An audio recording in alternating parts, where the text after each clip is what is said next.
For a few years in the 1970s, the Mr. Asia syndicate made millions. Heroin creates its own market. It acts like a form of plague. Until jealousy, betrayal and murder brought it all crashing down. Then he just pulled out a gun, shot her in the back of the head, and then said to Wayne, "You're going to help me bury her."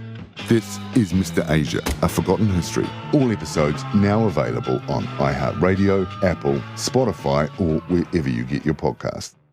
You're listening to the Weekend Sport Podcast with Jason Pine from News Talk ZB. All Blacks midfielder Jordie Barrett is nearing the end of his sabbatical with Leinster, which has been an extremely successful one. Gibson Park has it, wasting no time. Meant for Henshaw, Teagan takes it. Jordie Barrett on his Leinster full debut. The All Black crushes over. Well, that's 2 tries in 2 games already for Barrett. Leinster on track for an historic double. They are top of the United Rugby Championship with 4 games to go and in the semi-finals of the Champions Cup against Northampton on the 3rd of May. And that is in no small part due to the influence of Jordie Barrett, who has been exceptional for them since his arrival. Jordie Barrett is with us on Weekend Sport. Thanks for taking the time, Jordie. How happy have you been with the way your sabbatical has played out in general terms so far? Yeah, good to chat, Piney. Yeah, it's been great.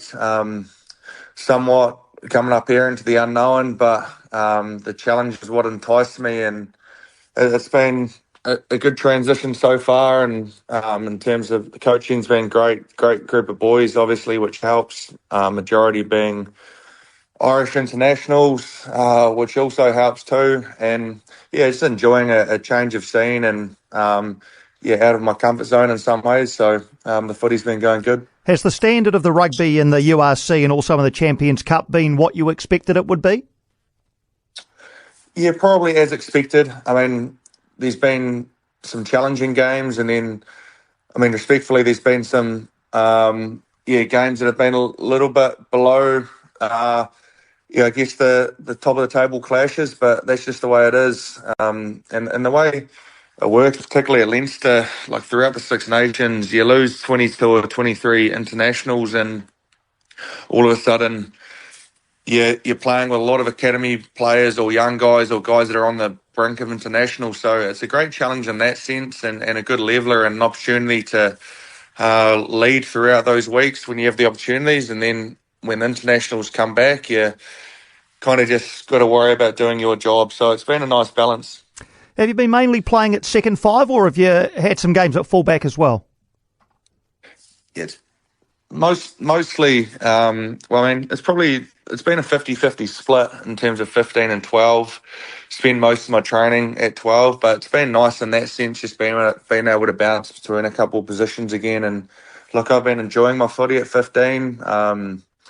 It's nice to get back there and see the game a little bit differently, and I've had a couple games at fullback. So but of late, the past month or so, I've been at 12, which has been enjoyable too. I remember you said when you made this decision that you wanted to go somewhere that would improve your rugby and allow you to come back as a better player. Do you think that's happened? Do you think you'll come back a better player? I think so. I'll reserve that judgment for people watching on the telly, but I feel like I'm growing my game. Like I said, it was a challenge. Come up here, become familiar with another system and different coaches and players in a different culture and environment. So I feel like my rugby's improving, which is nice, and it's never ending. Like any footy player just wants to improve, and I feel like I'm making slight improvements. So look, I can keep getting better in the back end of the season. Semi-finals and finals coming up. So, hopefully we give ourselves another chance and earn the right to make a European final in a few weeks' time and then push deep into the URC competition.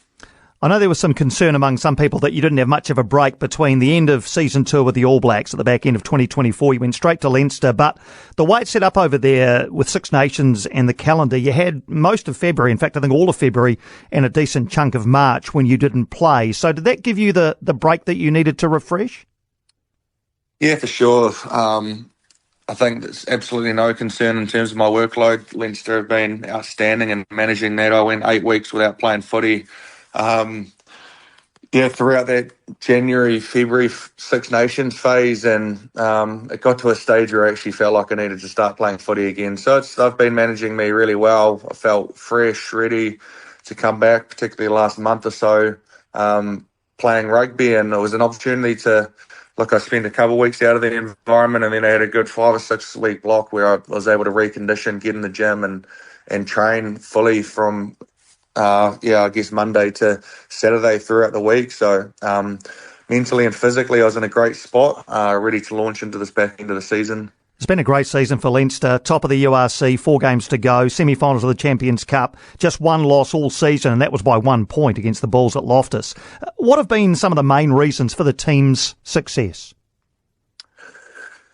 Yeah, the way foundation of Leinster, and look, they've got a great academy system. A lot of boys come out of schools based here in Dublin, St Michael's, Blackrock, for example, come through the academy system. They want to be here because they feel like they develop in a great system around good coaches and can learn off a lot of international players in the Irish team. So, look, it helps when everyone's available and you got the calibre of player, like I alluded to before, 22 or 23 international test caps in your 23, and then you've got these guys continually developing and growing underneath them.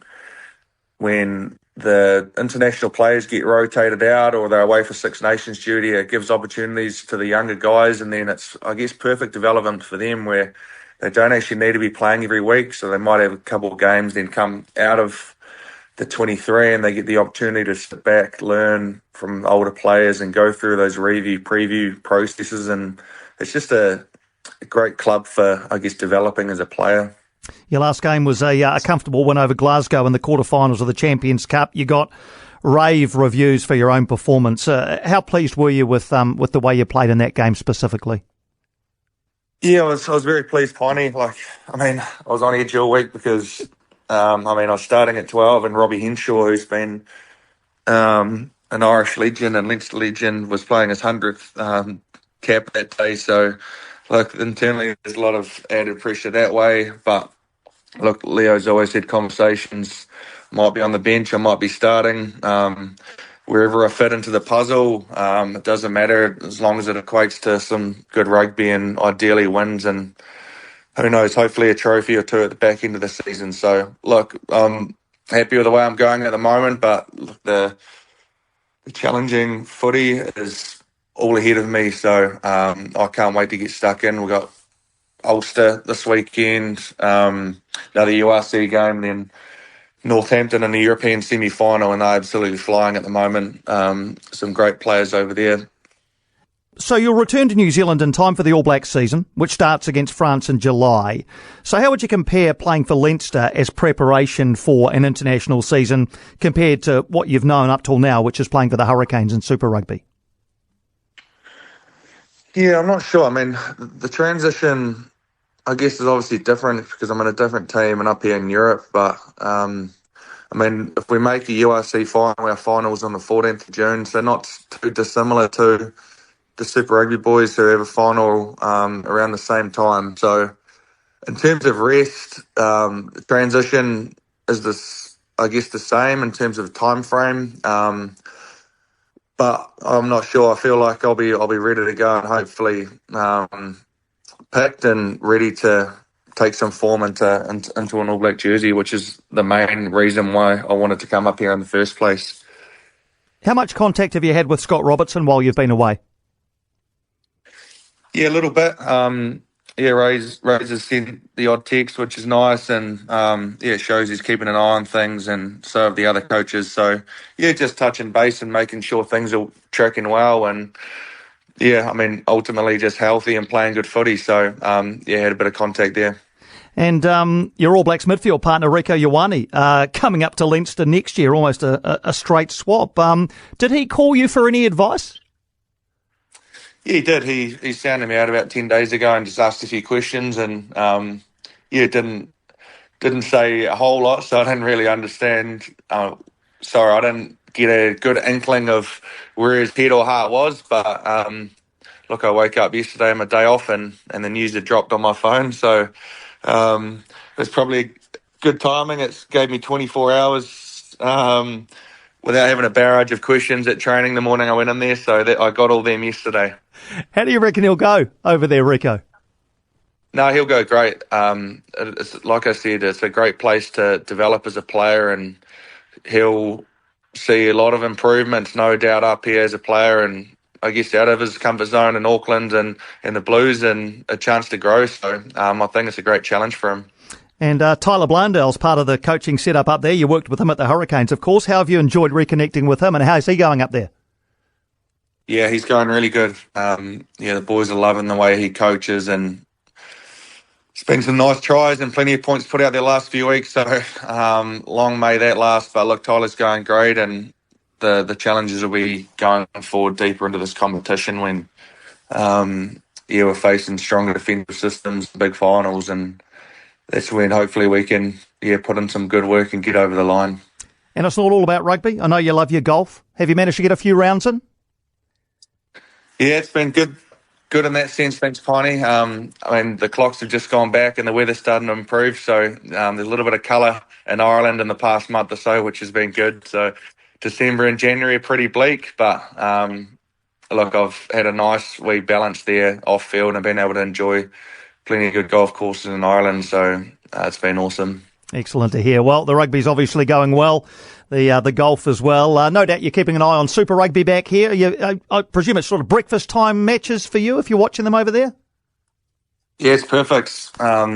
Yes, sit in front of the telly some mornings on the weekend when you've either got captain's run or game day, and it's great to sit down and watch Super Rugby. It's pretty tough to get a gauge on who's going to win a game these days.